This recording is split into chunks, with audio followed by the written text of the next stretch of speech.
yigishije abigishwa be. Amen.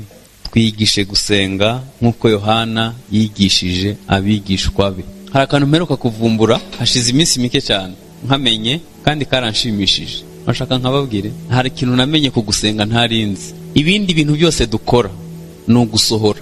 Ikintu kimwe wakora ukaba winjiza ni ugusenga gusa. Kuririmba ni ugusohora, kubwiriza ni ugusohora, kurera abana ni ugusohora, kwera imbuto aho dukora ni ugusohora. Ikintu kimwe wakora ukaba winjiza ni ugusenga gusa. Nge ntabwo nize icungamutungo. Iyo umuntu asohora ibiruta ibyo yinjiza, uwo muntu audite ije yayikira. None ko ari igihe dusabwa gusohora ibiruta ibyo twinjije. Ukaririmba utasenze, ukabwiriza udaherukana n'Imana, ukabaho usohora. Naje kumenya ukuntu umuntu agwa akagwana Bibiliya n'igitabo c'indirimbo nta nzoga yanyweye, ariko Imana ikajya imufata nk'uwagura. Uza ufite stoke, hari ibintu ufite wabitse mu mwuka warafashe igihe cyo kwinjiza, hanyuma ukabitanga bigashira, ugasigarana ubusa muri stoke, ugasigara ukorera mu bwenge utagikorera mu mwuka. Kandi mbabwiza ukuri bene data, amagambo twigisha si yahindura abantu, ni umwuka uri nyuma y'ijambo. Indirimbo turirimba sizo zigira ico zimara, ni umwuka uri nyuma y'indirimbo turirimba.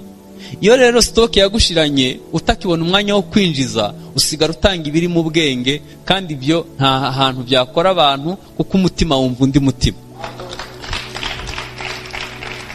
Muri iyi nyigisho ivuga gusenga, mu minsi ndi kumwe namwe tuzifashisha P10. Ntabwo ari amasengesho ateguye nka yandi y'abakatolika, ariko tuzifashisha P10. Yenda zadufasha kugusenga, nawe uzatekereza ibindi, cyangwa umwuka azaguhishurira ibindi. Niba hari ikintu kimbabaje muri iyi minsi, ni akavuyo, ni akajagari kari mu barokore kandi bavuga ko basenga. Reka mbaha akagero basi mwakumva. Imineke imyinshi ikomoka Ikibungo, kuko niho bahinga urutoke. Hanyuma iyo igeze i Kigali, imwe icururizwa ku Gataro, indi ikajya muri Simba no muri Nakumati. Mumbwize ukuri, umuneke wo muri Simba ugura nk'uwo ku Gataro, biterwa naho wagurishirijwe. Niba hari ikintu cagowe ku isi n'umuneke wo ku Gataro, irondori wirukaho, polisi, daso. Niyo abo batawufashe bawufungana na nyirawo, yabyaba bitagenze gukizuba rikawica ugata agaciro utaranaguka. Satani ashobora kugusuzugura na Bibiliya n'ibyanditswe vyera, akagusuzugura n'Imana yawe kandi ufite ubutware bwose muri Kristo Yesu, ariko kuko utaraho akagombye kuburi mu busabane n'Imana, Satani akajya agusuzugura n'Imana, akabyuka yakwihebesheje, kandi Imana yavuze ngo ntutinye ndi kumwe nawe. Ukabyuka wahangayitse, kandi Imana iri mu buzima bwawe, kuzageza ubwo utacumva n'ijwi ry'Imana, bitewe nuko nta busabane ukigirana n'Imana. Biterwa n'iki? Biterwa nuko wavuye mu mwanya wawe, hanyuma ukabaho ubuzima nyene burimo akajagari. Niba hari ikintu gikomeye mu buzima, ni ukutamenya uko ubuzima bupanze. Reka mbabwize ukuri, iyo Yesu yinjiye mu buzima bwawe, akajagari karashira. Iyo winjiye mu busabane n'Imana, akajagari kavamo. Kuko ahantu hose yinjiraga, icyambere yahita aramusa amahoro, akavuga ngo amahoro y'Imana abe hano hantu. Umurimbyi yaririmbye ngo umpe kumenya amahoro nkiri mu makuba. Niyo uri mu makuba ufite amahoro, ukumva urakomeye, nta bifadika wabonye, ariko kuko Imana iri mu buzima bwawe. Hari umugabo umwe, ngira ngo yari umunyamerika, yari umusaza, hari ikintu kimwe yarazwiho, yarazi gukoresha igihe. Hanyuma rimwe baramuhamagara muri ministeri kugira ngo aze kwigisha abantu kwigihe kibyara amafaranga. Batumira abasava, abadogiteri, abantu batandukanye bafite inganda zikomeye, bageze ku bintu bitangaje, bafite umutungo. Hanyuma umusaza yinjira muri sare, bamusuzuguye, bamurushaga amafaranga, bakiri bato n'ibindi bintu byinshi. Yinjira muri sare, yinjiranye vaze ushobora kurebamwo imbere, hanyuma yinjirana n'agafuka k'amabuye manini, n'agafuka k'umucanga n'amazi. Arababwira ati ndareba ko mutanyitayeho, ariko nta n'ikintu gikomeje kubigisha, nifuje kubabaza akabazo gato gusa. Arababaza ngo iyi vaze mureba, uyu mucanga n'aya mabuye n'aya mazi byakwirwamo? Aramubwira ngo ntabwo byashoboka, ni byinshi kuruta, ntabwo byajya muri vaze. Avuga ati okay, dukore experience nge namwe. Afata amabuye manini ayapanga muri ya vaze, arabereka, arababwira ngo vaze iruzuye. Baramubwira ngo yego iruzuye, nta handi hajya ikindi kintu.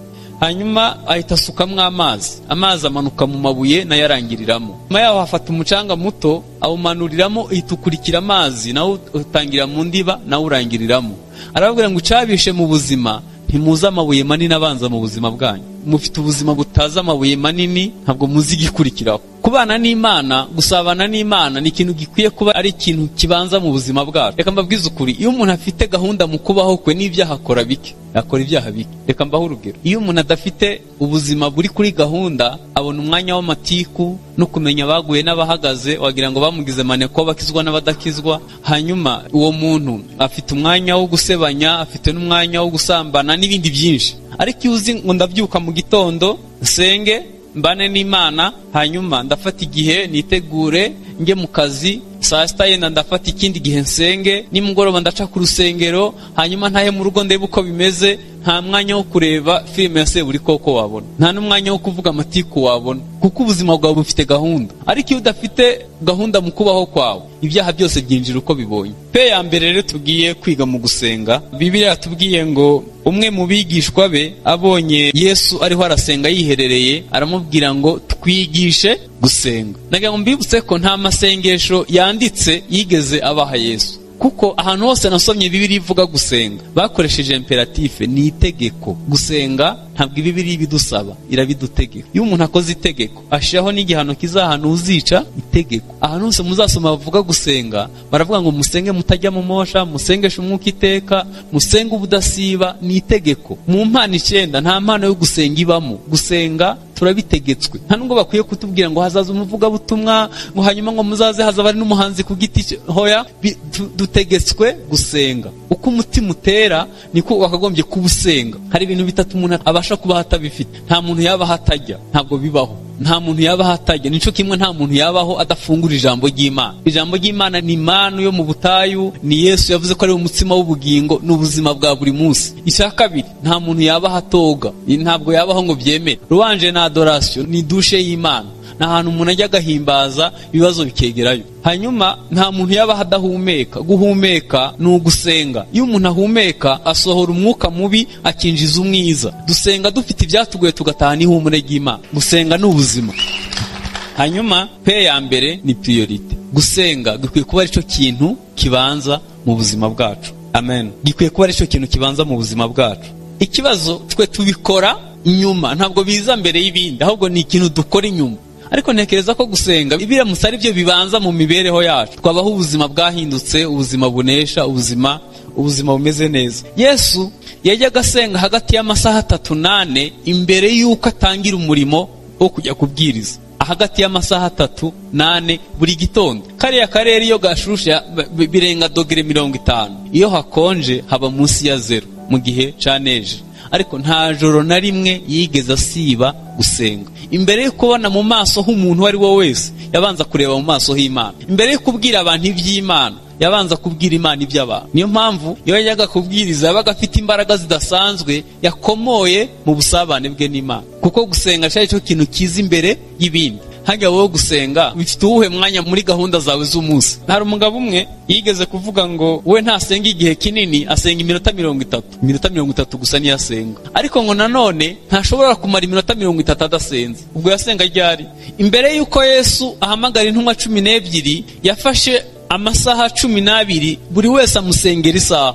Kandi mutekereze isengesho rya Yesu. Ariko twe rimwe na rimwe hari igihe dufata ibyemezo, umuntu w'umugabo agahaguruka akajya muri banke agafata inguzanyo atabajije Imana, atagishije n'inama abantu b'Imana. Hanyuma agahita yashora mu bucuruzi, yahomba akazabona kujya gusenga. Mbere y'uko ubikora wakagombye kuba waragishije inama Imana. Nibura niba wumva utizeye basi, kuko Yesu yavuze ngo intama zanjye zumva ijwi, niba uburyo uvuganamwo n'Imana butarakura, nibura ngo ujye wumva ijwi ry'Imana, ngwiwe wegera umushumba umugisha inama, umubwire ngo sengera, ngiye gukora uyu murimo. Ubundi hano muri abasirimu ndabizi, ubundi umuntu ari smart agomba kuba afite umunyamategeko we, afite muganga we, ariko afite na pasiteri. Uwo muntu rwose aba yuzuye. Agombye kuba afite muganga wawe, kuko hari igihe umuntu agwara aba afite nka allergie, hanyuma muganga akakuvura akurikije ibyo afite muri fayiro, uko sogokuru yari ameze na papa wawe n'abandi. Ashobora kuguha umuti ugahita upfa. Guhora duhindura abaganga nabyo ntabwo ari byiza. Wakagombye kuba nibura ufite muganga wawe.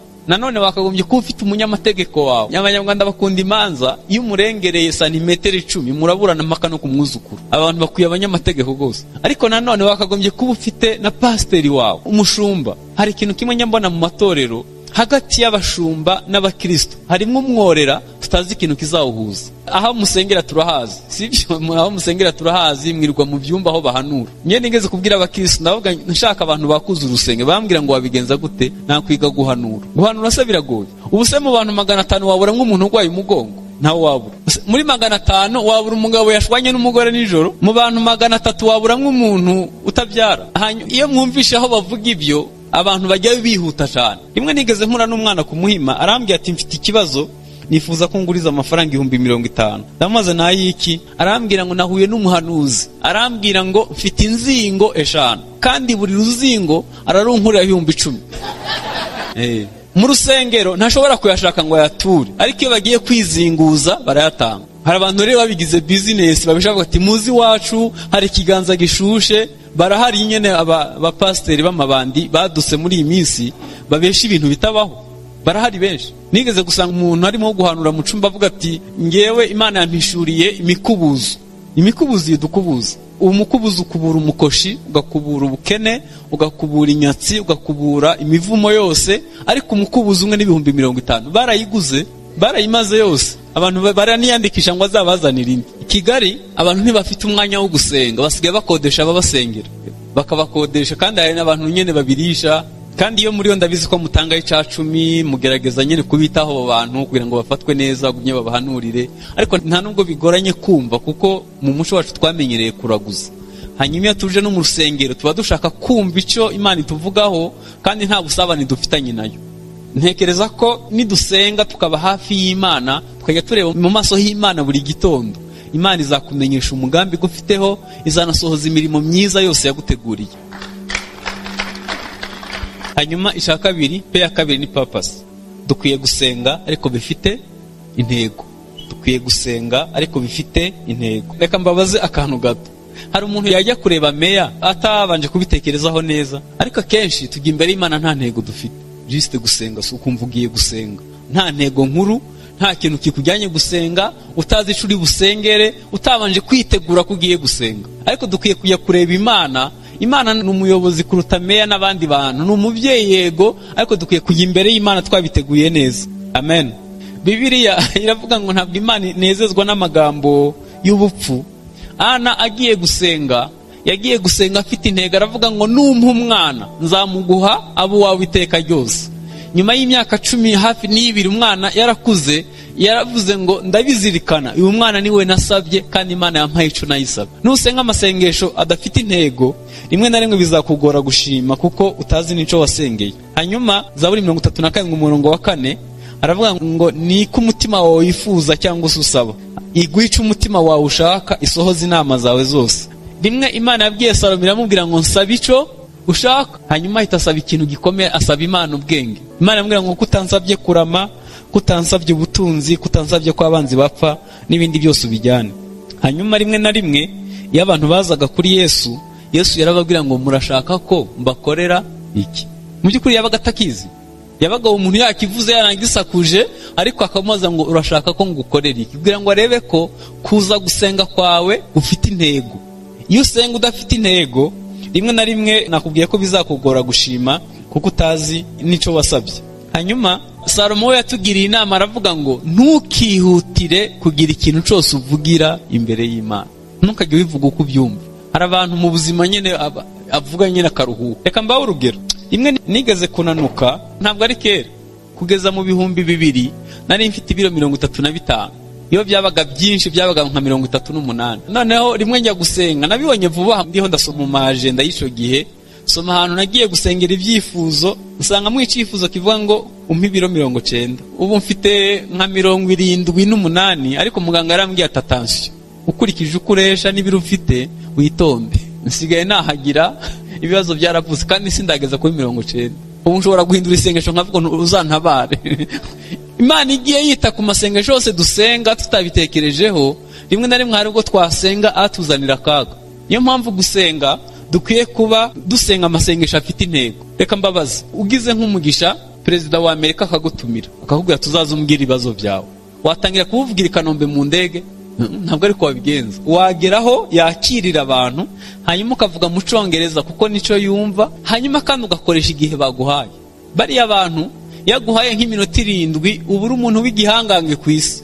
abaguhaye ikintu cy'agaciro kinini. Tekeza rumubwiye ngo nagize mu ndege, muzi ko bwari bwo bwa mbere, ngo hanyuma baduha ibiryo, ngo hanyuma ngo turakomeza ngo dukora escale muri Ethiopia yenda. Iminota 7 yagushira nutazi ico kuko ntufite intego. Reka mbaho urugero. Yesu yajyanye n'abigishwa 3 ku musozi gusenga, agezeyo arahinduka ararabagirana. Bibiliya iravuga ngo nta mumeshi wo mu isi yamesa imyenda ngo yere nk'uko yari imeze uwo munsi, ngo mu maso hakaga nk'izuba. Ba Petero kuko bagiye gusenga nta ntego bafite, bahita barasinzira. Mose na Eliya bavugana na Yesu ibyo bagombaga kuvugana nawe. Ba Petero bakanguka, ikiganiro kigiye kurangira, Imana ifashe ijambo ije gusoza ikiganiro. Petero ahita aravuga ngo mwami, murabizi ngo duce ingando iyawe n'iya Mose. Ntihari hakenewe ingando ahantu, nta nubwo hari hatuwe, ariko kuko batazi ico gusengera bahita baca ingando. Hanyuma Yesu arababwira ngo dukomeze tugende kuko ikiganiro kirarangiye. Iyo baza kwitwara neza kiriya gihe, ntekeza ko Petero atari kwihakana Yesu, ariko yari afite amasengesho adafite intego. Nagira ngo mbibutse ko gusigwa kudahoraho. Niba uza gusenga hano ntabwo aya mahirwe uzayahorana, hari igihe uzabyifuza ntubibashe kandi utaguye. Nigeze kugira umukristo nkiba hano Kicukiro Sheri, yajyaga aza guterana rimwe na rimwe ubona atabiha agaciro cyane, ari umukristo nyine araho. Rimwe ajya gutura muri Amerika, atura ahantu hatagira urusengero. Byageraga ku cyumweru agafata Bibiliya n'igitabo cy'indirimbo, akicara muri saro akiririmbira, akiganiza ijambo ry'Imana, yarangiza akarira akavuga ngo igihe nari mbifite ku bwinshi sinabibyaje umusaruro, none ubu ndabyifuza. Yenda ubu uri umukobwa, hari igihe uzatwita uhita ugira iseseme, hanyuma muganga akubwira tujye witonda ntukajye ukora ingendo ndende, hanyuma nubyara uzahita ugakurikiza kandi ari gato. N'umukozi yagiye n'amakara yashize, ibintu byose biguhuriye hari nk'icumi, uzajya wifuza amateraniro yera bera hano kandi utaguye. Ubu uri umushomeri. Bibiliya ivuga ngo wivomera amazi azaba ahagije mu gihe cyo kugota. Hari igihe uzabona akazi mbese ukajya wikoraho ntiwiyumve kubera akazi kenshi, ugakora amasaha hafi yose, ukajya wifuza guterana no kumva aho Imana ivuga. Kandi nagira ngo mbibutse ko iby'isi n'iby'isi, by'ubugingo n'iby'ubugingo, hari igihe dutekereza ko waduha iby'isi byakemura iby'ubugingo. Ntabwo bibaho. Ushobora kugira iby'isi byose ariko umutima ugahora unyotewe kubana n'Imana no kubana n'amateraniro y'abera. Niyo mpamvu ukwiye kubikoresha neza igihe ukibifite, ugasenga amasengesho afite intego, kuko hari igihe uzabikenera. Amen, amen. Hari igihe uzabikenera. Hanyuma pe ya gatatu ni plan, gahunda. Umubwiriza 3 baravuga ngo ikintu cyose cyagenewe igihe cyacu. Ikintu cyose cyagenewe igihe cyacu. Ntekereza ko mu Rwanda ntituzi igihe umuganda ubera, uba mu cyumweru cya kangahe, cya nyuma cy'ukwezi. Hanyuma hano amateraniro abajyari ntitwazi ubwo, ndabizi ko muhazi igihe amateraniro abera. Ntekereza ko hamwe n'ibindi byinshi tuzi igihe bibera. Hanyuma mbariza umuntu mwicaranye ngo usenga ryari. Igihe uzi ufite kizwi cyo gusenga ni ryari. Niba uzi igihe umuganda ubera, ukamenya igihe amateraniro abera, ukaba uzi igihe amakuru ageramo kuri televiziyo, ni ryari usenga. Reka mbabwire ikintu cyambayeho kitari ciza. Imana yigeze kumbaza, irambaza ngo ko tudaherukana ubahe. Navuga no, nta kandi kazi nari ifite, nabaga mu cumba kuva ku wa mbere kugera ku cyumweru. Nkambwira no, ngiye ku wa mbere nirirwa ku Muhima, ku wa kabiri mandi kwihura mu iteraniro, ku wa gatatu nirirwa i Nyarugenge, ku wa kane mandi sejemu, ku wa gatanu mandi Bibare, ku wa gatandatu mandi Rubonobono, ku cyumweru mba mu rusengero rwacu. Nari umuvuga ubutumwa bushake ntafite akandi kazi. Imana irambwira ngo ibyo byose uvuga ndabizi ariko ntiduherukana. Ubwoba buranyica. N'ukuntu nirirwa mbwiriza naniwe, ntabwo Imana yavuga ibi. Iranyihorera. Ikindi cyumweru iraza irambwira ngo ko tudaherukana ubahe. Navuga no, ngewe nirirwa senga mpora imbere yawe. Imana yavuga ngo ibyo bivuga byose ndabizi ariko ntisimperukana nawe. Numva ndumiwe. Icyumweru cya 3 nari ndangije gufungura saa 6 njya kuburireho gato kugira ngo nduhuke, numva ijwi rirambwiye ngo urabizi ngo ngiye kukuvugutira nk'uko umucuzi avugutira ifeza, uzongera kuntambira ibitambo nkwishimira. Numva harimo kugeragezwa ariko numva sinzi icyo ngiye kuzira. Hari igihe umuntu yisakasaka kumva mu by'ukuri nta mutima umucira urubanza. Imana iranyihorera, nabwo yumva simbyumvishe. Icyumweru cya 4 Imana yita inteza malariya, ibigizemo uruhare. Ngwara malariya, njya kwa muganga bampa imiti, habwe ngo nkire ndushaho kuremba. Nararembye, bigera igihe banjyana muri CHK muri urgence meze nabi. Banjyamisha hagati y'umukecuru n'umwana, umwana ahita arapfa n'umukecuru ahita arapfa. Numva nanjye ngiye gukurikiraho. Ntangira kubwira Imana, Mana unyeze, urabizi ko nagukoreye, unyura amahoro. Imana yambwira ngo sinakuzanye kukwica amazi imisi narakubuze. Ryama hangaha nkubwira icyo nagushakiraga. mbega iminsi 8 namaze muri CHK. Nararutse ubusore bwose bushiramo. Nararutse iminsi 8 njyamye muri CHK. Ubu ngubu iyo mbonye umuntu agenda yizunguza yumva nyene ko ari wariho, navuga ni nuko utazaho najyamye, nuko utabizi. Muri iyo minsi cyo nari nzize rero cyari ikiye. Nari maze iminsi nari umusore muto ubyirutse, mfite apeti nyinshi, iminsi yo gusabana n'Imana turi babiri narayigabanyije, nkirirwa mu materaniro ntanga ibiri muri stoke, ariko ntaherukana nayo. Nico gusa nari nzize. Imana yari igiye kumbwira ko umubiri nirirwa ngaburira, nirirwa nitaho buri munsi, ari ntacu uvuze mu bwami, nta n'umusanzu ushobora gutanga mu bwami bw'Imana. Hanyuma iminsi 8 irangiye, Imana yambwira ngo wabyumvishe, nabyumvisha, haguruka utahe. Uwo munsi kuruka byahise bihagarara, saa 6 baransezerera. Beneda, ushobora kuba uri mu rusengero ubwiriza uhagurutse ibirema ariko utakibana nayo, udaherukana nayo. Ushobora gukora ibitangaza ukoresha impano ariko ubugingo bufite ikibazo. Nagira ngo mbibutse ko inuma, umwuka wera bakunda kugeranya n'inuma, inuma igira amababa 2. Ibaba rimwe ni impano 9, irindi baba ni imbuto 9. Nagira ngo mbabaze mu buryo bworoheje. Inuma yavunitse ibaba rimwe, irindi ryaguruka. Byashoboka, ariko umurokore utagira urukundo arabwiriza bigakunda. Umuntu udaheruka mu masengesho araririmba bikemera, kandi agera hirya akitwara kwa kundi. Agakoresha ibaba rimwe ry'impano, igimbuto ryaravuyeho. Kugira ngo umuntu abe yuzuye, ni byiza ko aba afite amababa yombi. Afite ibaba ry'imbuto, afite n'ibaba ry'impano. Yesu yavuze ngo muzabamenyera ku mbuto zabo. Dukwiye kuba dufite igihe cyo gusabana n'Imana kizwi, dufite igihe cyo guhura n'Imana. Nigeze kumva umuntu umwe yatanze akagero ko umuntu yajya agasenga iminota 15 gusa. 15. Iyo minota ari yo minota y'ubusabane bwe na Yesu. Hanyuma ikindi gihe aragwara ajya muri koma, ariko byageraga saa 6 agahita akanguka kareba. Abaganga babonye avuye muri koma y'igihe kinini baramubaza ngo saa 6 habaga habaye iki. Arababwira ngo saa 6 ni iminota ngiye y'ubusabane na Yesu. Iyo byageraga saa 6 Yesu ahita aza akambwira ngo ubwo utantengushe uri muzima sinagutenguha ugwaye. Akaza akamukomeza akavugana nawe, umunsi umwe aramubwira ngo noneho haguruka witahire, kubera afite igihe cyo gusabana n'Imana.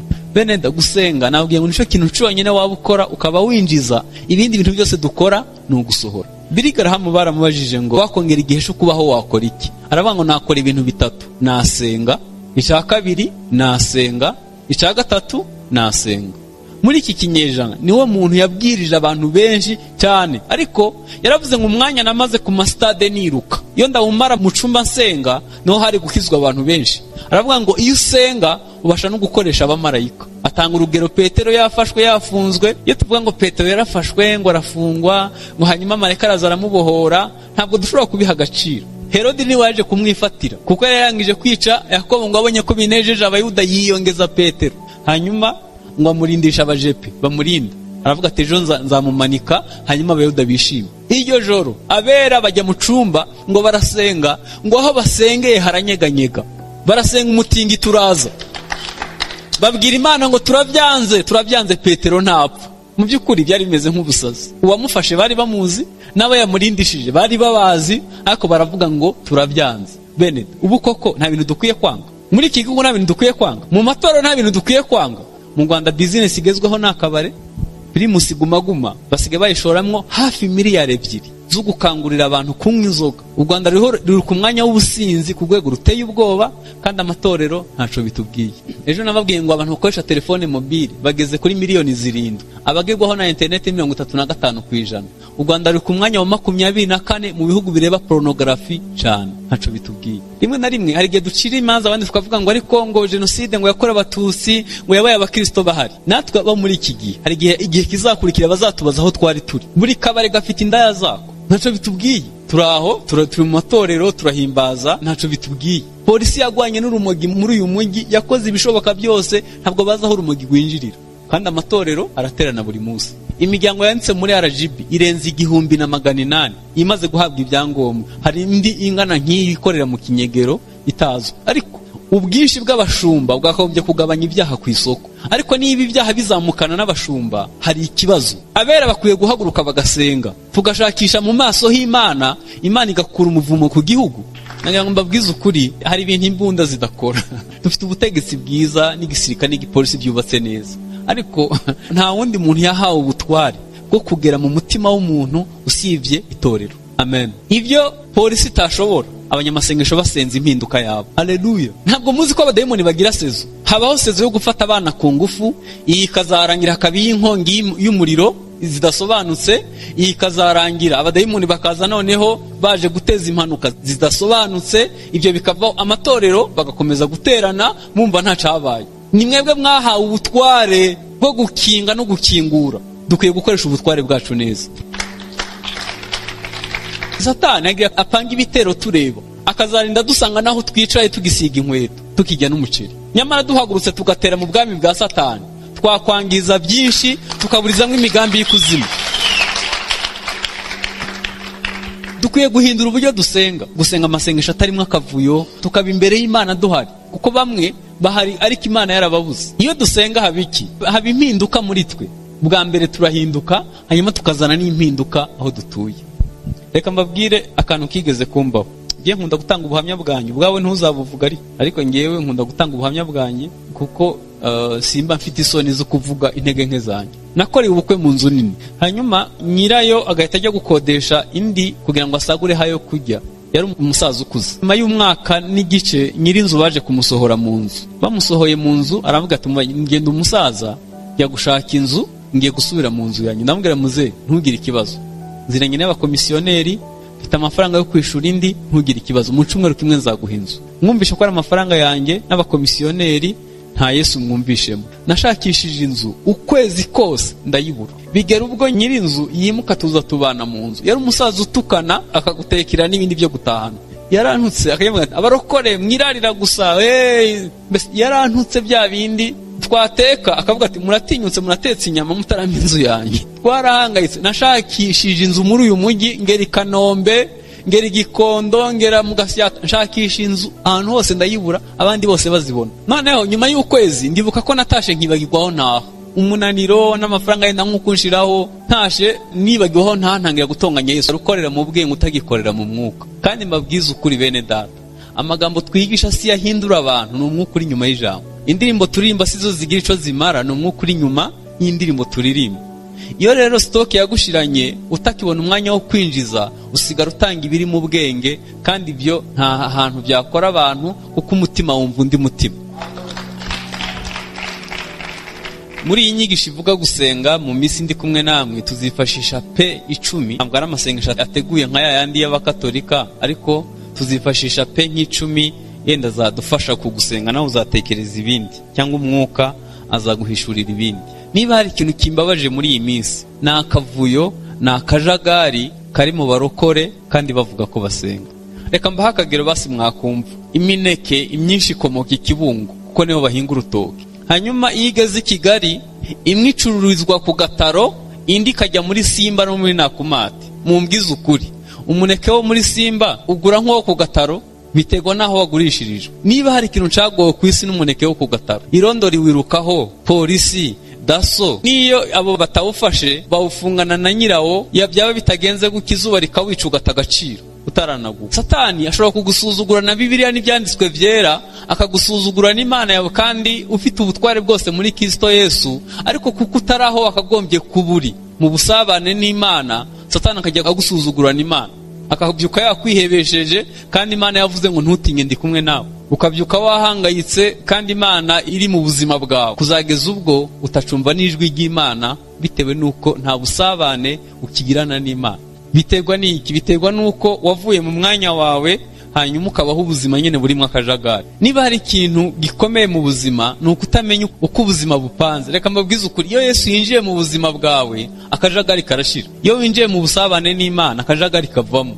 Kuko ahantu hose yinjiraga, icyambere yahita aramusa amahoro, akavuga ngo amahoro y'Imana abe hano hantu. Umuririmbyi yaririmbye ngo umpe kumenya amahoro nkiri mu makuba. Niyo uri mu makuba ufite amahoro, ukumva urakomeye, nta bifadika wabonye, ariko kuko Imana iri mu buzima bwawe. Hari umugabo umwe, ngira ngo yari umunyamerika, yari umusaza, hari ikintu kimwe yarazwiho, yarazi gukoresha igihe. Hanyuma rimwe baramuhamagara muri ministeri kugira ngo aze kwigisha abantu kwigihe kibyara amafaranga. Batumira abasava, abadokiteri, abantu batandukanye bafite inganda zikomeye, bageze ku bintu bitangaje, bafite umutungo. Hanyuma umusaza yinjira muri sare, bamusuzuguye, bamurushaga amafaranga, bakiri bato n'ibindi bintu byinshi. Yinjira muri sare, yinjiranye vaze ushobora kurebamo imbere. Hanyuma yinjirana n'agafuka k'amabuye manini n'agafuka k'umucanga n'amazi. Arababwira ati ndareba ko mutanyitayeho, ariko nta n'ikintu gikomeye nje kubigisha, nifuje kubabaza akabazo gato gusa. Arababaza ngo iyi vaze mureba, uyu mucanga n'aya mabuye n'aya mazi byakwirwamo? Aramubwira ngo ntabwo byashoboka, ni byinshi kuruta, ntabwo byajya muri vaze. Avuga ati okay, dukore experience nge namwe. Afata amabuye manini ayapanga muri ya vaze, arabereka, arababwira ngo vaze iruzuye. Baramubwira ngo yego iruzuye, nta handi hajya ikindi kintu. Hanyuma ahita asukamwo amazi amanuka mu mabuye nayo arangiriramo. Nyuma yaho hafata umucanga muto awumanuriramo, ihita ukurikira amazi nawo utangira mu ndiba nawo urangiriramo. Arababwira ngo ucabishe mu buzima ntimuzi amabuye manini abanza mu buzima bwanyu. Mufite ubuzima butazi amabuye manini, ntabwo muzi igikurikiraho. Kubana n'Imana, gusabana n'Imana ni ikintu gikwiye kuba ari ikintu kibanza mu buzima bwacu. Reka mbabwize ukuri, iyo umuntu afite gahunda mu kubaho kwe n'ibyaha akora bike, akora ibyaha bike. Reka mbaho urugero, iyo umuntu adafite ubuzima buri kuri gahunda, abona umwanya w'amatiku no kumenya abaguye n'abahagaze, wagira ngo bamugize maneko bakizwa n'abadakizwa. Hanyuma uwo muntu afite umwanya wo gusebanya, afite n'umwanya wo gusambana n'ibindi byinshi. Ariko iyo uzi ngo ndabyuka mu gitondo nsenge mbane n'Imana, hanyuma ndafata igihe nitegure nge mu kazi, saa sita yenda ndafata ikindi gihe nsenge, nimugoroba ndaca ku rusengero, hanyuma ntahe mu rugo ndebe uko bimeze, nta mwanya wo kureba filime ya Seburikoko wabona, nta n'umwanya wo kuvuga amatiku wabona, kuko ubuzima bwawe bufite gahunda. Ariko iyo udafite gahunda mu kubaho kwawe, ibyaha byose byinjira uko bibonye. Pe ya mbere rero tugiye kwiga mu gusenga, Bibiliya yatubwiye ngo umwe mu bigishwa be abonye Yesu ariho arasenga yiherereye, aramubwira ngo twigishe gusenga. Nagira ngo mbibutse ko nta masengesho yanditse yigeze abaha Yesu, kuko ahantu hose nasomye Bibiliya ivuga gusenga bakoresheje imperative, ni itegeko. Gusenga ntabwo Bibiliya ibidusaba, irabidutegeka. Iyo umuntu akoze itegeko ashiraho n'igihano kizahana uzica itegeko. Ahantu hose muzasoma bavuga gusenga, baravuga ngo musenge mutajya mu mosha, musengeshe umwuka iteka, musenge ubudasiba, ni itegeko. Mu mpano 9 nta mpano yo gusenga ibamo. Gusenga turabitegetswe. Nta nubwo bakwiye kutubwira ngo hazaza umuvugabutumwa, ngo hanyuma ngo muzaze hazaba ari n'umuhanzi ku giti. Hoya, dutegetswe gusenga. Uko umutima utera niko wakagombye kubusenga. Hari ibintu bitatu umuntu abasha kuba hatabifite. Nta muntu yabaho hatajya, ntabwo bibaho. Nta muntu yabaho hatajya, nico kimwe nta muntu yabaho adafungura ijambo ry'Imana. Ijambo ry'Imana ni imana yo mu butayu, ni Yesu yavuze ko ari umutsima w'ubugingo, n'ubuzima bwa buri munsi. Icya kabiri, nta muntu yabaho atoga, ntabwo yabaho ngo byemere. Ruwanje na adoration ni dushe y'Imana, n'ahantu umuntu ajya agahimbaza ibibazo bikegerayo. Hanyuma nta muntu yabaho adahumeka. Guhumeka ni ugusenga. Iyo umuntu ahumeka asohora umwuka mubi akinjiza umwiza. Dusenga dufite ibyatugoye tugataha n'ihumure ry'Imana. Gusenga ni ubuzima. Hanyuma pe ya mbere ni priority. Gusenga gikwiye kuba ari cyo kintu kibanza mu buzima bwacu. Amen. Gikwiye kuba ari cyo kintu kibanza mu buzima bwacu. Ikibazo twe tubikora inyuma, ntabwo biza mbere y'ibindi, ahubwo ni ikintu dukora inyuma. Ariko ntekereza ko gusenga biramutse ari byo bibanza mu mibereho yacu, twabaho ubuzima bwahindutse, ubuzima bunesha, ubuzima bumeze neza. Yesu yajyaga asenga hagati y'amasaha 3 n'4 imbere y'uko atangira umurimo wo kujya kubwiriza. Hagati y'amasaha 3 n'4 buri gitondo. Kariya karere iyo gashusha birenga dogere 50. Iyo hakonje haba munsi ya 0 mu gihe caneje. Ariko nta joro na rimwe yigeze asiba gusenga. Imbere yo kubona mu maso h'umuntu ari wo wese, yabanza kureba mu maso h'Imana. Imbere yo kubwira abantu iby'Imana, yabanza kubwira Imana iby'abantu. Niyo mpamvu iyo yajyaga kubwiriza yabaga afite imbaraga zidasanzwe, yakomoye mu busabane bwe n'Imana. Kuko gusenga cyari cyo kintu kiza imbere y'ibindi. Hajya wowe gusenga bifite uwuhe mwanya muri gahunda zawe z'umunsi? Hari umugabo umwe yigeze kuvuga ngo we ntasenga igihe kinini, asenga iminota 30. Iminota 30 gusa niyo asenga. Ariko ngo nanone ntashobora kumara iminota 30 adasenze. Ubwo yasenga ryari? Imbere y'uko Yesu ahamagara intumwa 12 yafashe amasaha 12 buri wese amusengera isaha.